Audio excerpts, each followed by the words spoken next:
Hey, tell us when we're live because we can't tell. You're good. We're live. Okay. Welcome everybody to the Senate Democratic Caucus. It's our first in-person caucus, but we're also still on Zoom because it's a challenge.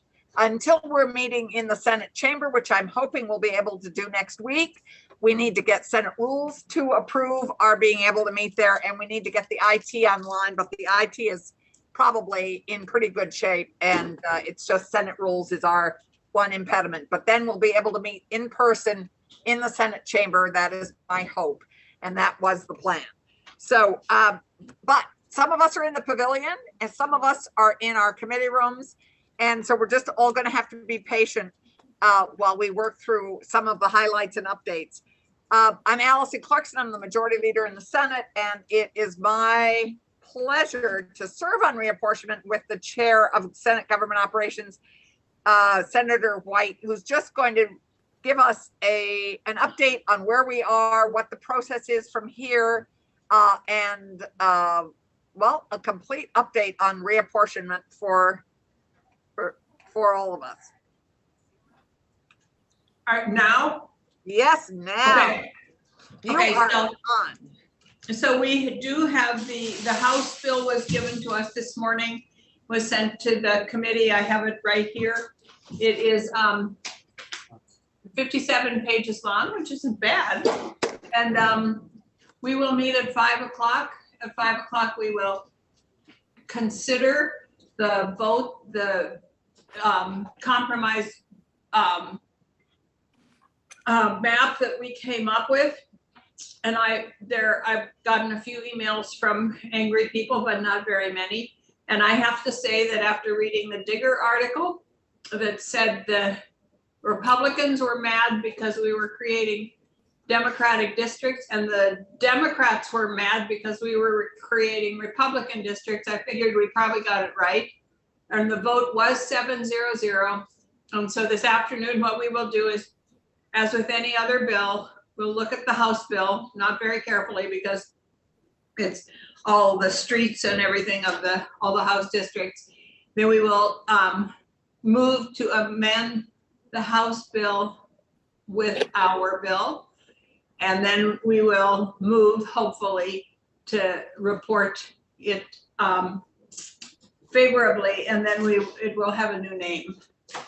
And that will be it.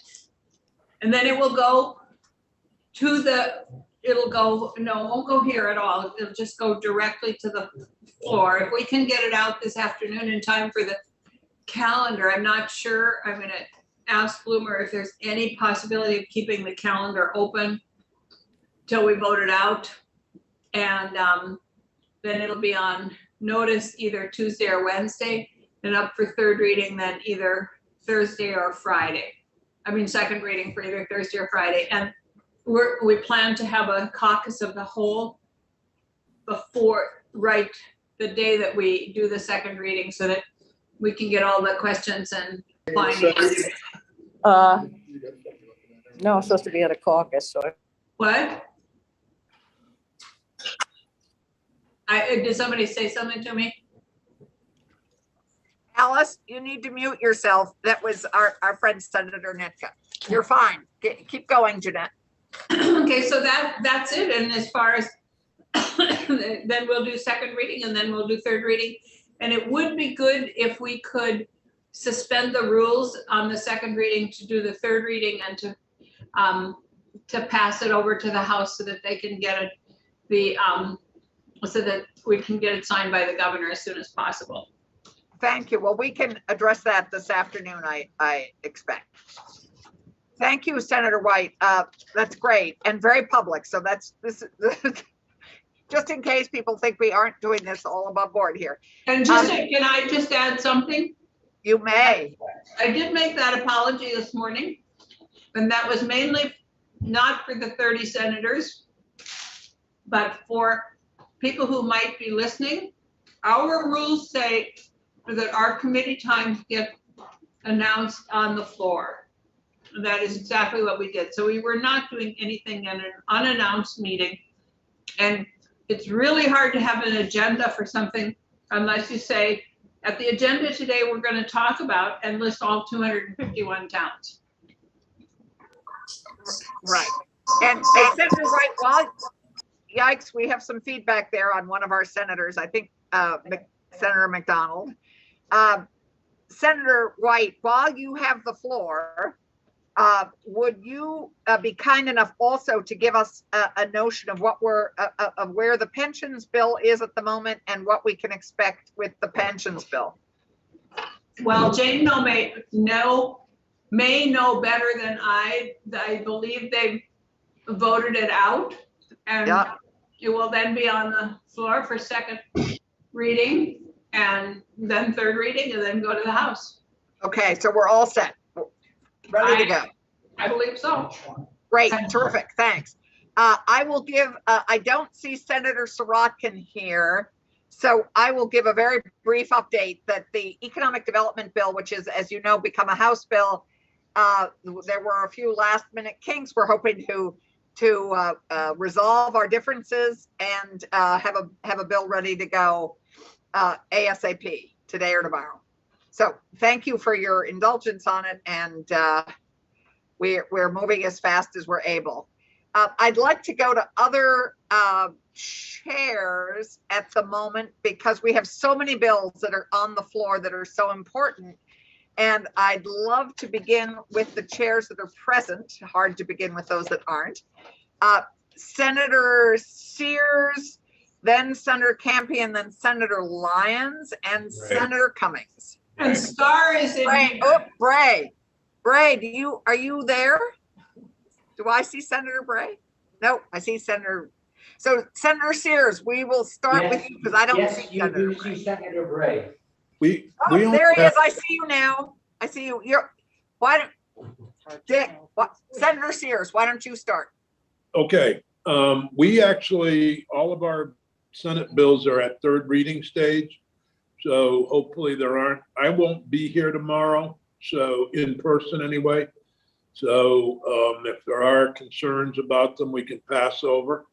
But we don't have any, I don't believe we have any other bills that Senate Judiciary has passed out that haven't already been dealt with on the floor. I suppose the most controversial is the qualified immunity, but it did pass on a voice vote last week. So, right. I was hoping, if the committee would prefer, or if the caucus would prefer, we can pass over that one until Thursday when I am here. But it's up to you all. Okay, we'll discuss that with the pro tem. Thank you, Senator Sears. Senator Campion, you still have a big bill that's up on deck. A couple others, I think.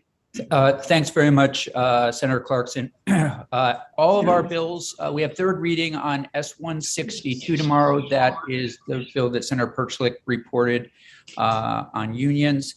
And then we have S-219, which, as we know, since 1999, public dollars have been going to religious schools. We are putting some guardrails around those dollars and how they're used, safeguards, if you will. That is the bulk of the bill. And so I would ask that if any senators have any questions or concerns with that bill, it'd be great if they could find me sometime today to talk about it. Thank you. Great. Thank you very much. Then Senator Bray, and then we'll go to Senator Lyons and Senator Cummings. Thank you, Madam Majority Leader. So we have a number of bills on the floor.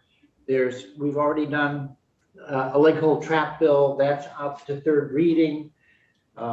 There's also a bill creating regulations around hunting coyotes with hounds that's coming up. That's S-281. As we've been able to reach an agreement with the Fish and Wildlife Department, I think we've arrived at a place where it's a sensitive issue, but I think we've come to a compromise that will allow it to move forward, I think, without that much controversy. We also have an Act 250 bill coming to the floor. We talked about it a month ago when we passed it out of committee. In essence, it supports smart growth and development, with provisions related to particularly focused on development in designated areas in towns. And that's designed in part to facilitate housing as well as to take pressure off of development flowing out to green spaces outside of those towns. So in support of the green spaces, we also add Act 250 criterion that applies to forest health and habitat and forest blocks. And it also includes, I want to flag it for some people, there is a provision in there that the administration has concerns about, and that's the so-called road rule. It says basically if your road and driveway in combination add up to 2,000 feet or more, that is a trigger for an Act 250 review of the development. I think there are relatively few of those, but they're disruptive and highly intrusive into forest blocks, which is why they're included. And that really completes most of what you'll see from the committee in the coming week. Thank you. Thank you. And the great report on the forest yesterday on Vermont Public Radio reinforces everything that you have in that bill on forest protection of our forests and keeping them as unfragmented as possible. Senator Cummings and Senator Lyons. Okay. Senator Lyons, you want to go first, or who's unmuted? Senator Cummings. Okay. Senate Finance completed its 2 weeks of crossover. We got all of our bills out and all the other Senate bills out. I think we have been through the bulk of our bills on the floor, so we're starting just reading through the House bills that have come to us. The biggest one is probably the child tax credit.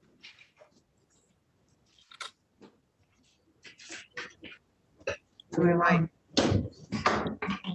Thank you. And anything else that you know that's headed your way?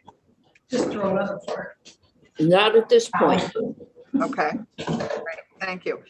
Senator Lyons, I know you have a couple pieces that you are, whoops, have we lost room? No, we haven't. There she is at the head of the table. Hello. And Bill Baruth is there too. Hi, Senators Baruth and Lyons. All right. So, thank you, Senator Clarkson. I wanted to talk about a couple of the bills that are currently on the calendar. One that was presented last Friday by Senator Terenzini, and that's S90 on the ALS registry. You'll see that there's a strike all amendment on the calendar. The reason for that is that for some reason, when the bill went up to the Senate Secretary, it never made it. So the bill that we passed out of here was reported on the floor, but the written document wasn't included in the calendar. So it's a minor glitch, and we're hoping that folks will be able to see the amendment as the bill that we passed out of committee. We also have another bill coming up, S195, which is the peer support and peer respite centers and peer certification process for mental health. And we're excited about that bill. Of course, there isn't an appropriations with it at this time. That'll have to be considered later. There is also a bill on birthing centers, S204, and I'm sure that a number of folks have heard about this in the building and outside of the building. There's great concern on the part of some of the advocates that birthing centers should not have to go through a certificate of need. But the fact of the matter is that any new healthcare facility is reviewed at the Green Mountain Care for a certificate of need. Our committee is looking at a proposal of amendment that Senator Hardy has worked very hard on, and we'll make a determination of how to proceed. I am concerned that about the unwillingness of folks to compromise. And we've tried the best we can to get this bill out of the committee and to this full Senate. We also have a children's mental health bill, S-197, that we'll look at on the floor. It's currently on the calendar. And then finally, S-285, Senator Clarkson, that's the bill that you invited Jessica to comment on last time. Yep. And we're very excited that the bill will go forward with support both from our committee and from appropriations, so that we can see some transformations occurring over the next couple of years within our healthcare system. One of the important things that bill does is it integrates our community services into the system of care. And so now folks can move from one place to the next, and we'll hopefully we'll have some support for people who are seeking mental health counseling or substance use disorder counseling and so on. So those are the bills, and thank you. Yes, thanks. I've gotten several emails encouraging me to support S-197. All the principals seem to have gotten the message. Can I just comment on S-197? Yes, absolutely. It's really, we've worked closely with Senate Education on this, and we've heard time and again from our communities and from our schools that they cannot cover the social, emotional, and mental health needs that children are facing right now. So this bill really provides an opportunity for grants to be made for mental health counseling, for small group work, and most importantly, a continuation of not just in school, but also after school programs that will help kids move forward. And we're moving in the direction of prevention, which is so key to keeping our children healthy. So I'm glad that people are reaching out about the bill. It actually has received some national attention that I will talk about on the floor. So thank you. Right. Oh, thank you. Thank you all. I don't see, is there anyone else who wants to give us a highlight? I can't see everybody. Senator Kitchell, are you still? Oh, I see a hand. Bobby. Senator Starr, we can't see your head. So the camera isn't. I love you dearly, but I don't recognize you yet from your arm. So would you be kind enough to give us an update? Well, I just wanted to make a comment in regards to our agricultural bill S-258.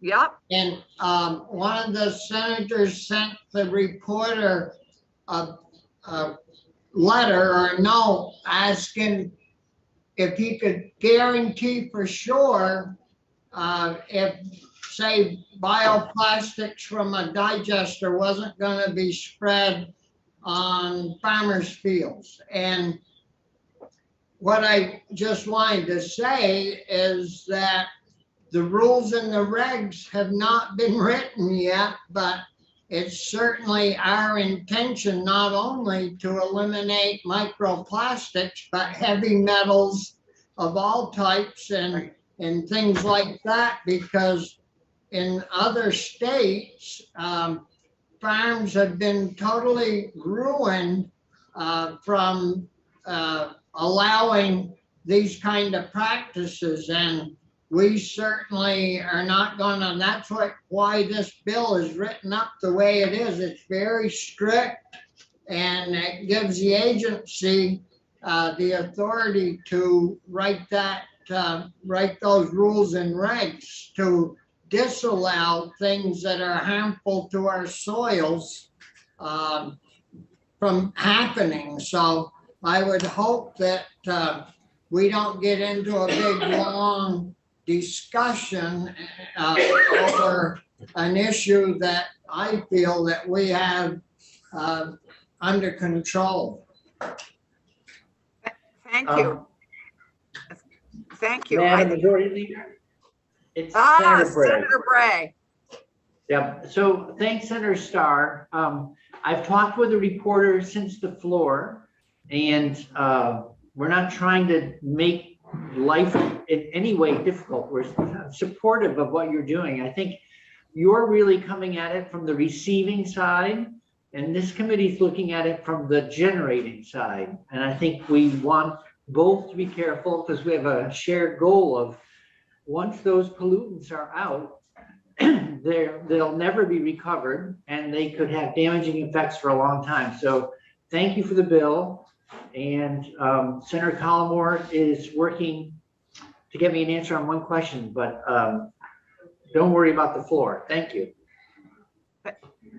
Thank you all. Anyone else I'm missing that wants to weigh in here? Okay. Ready? Okay. I think all of us could do with the extra 20 minutes. So I think without any protest, I am going to suggest that we adjourn our caucus.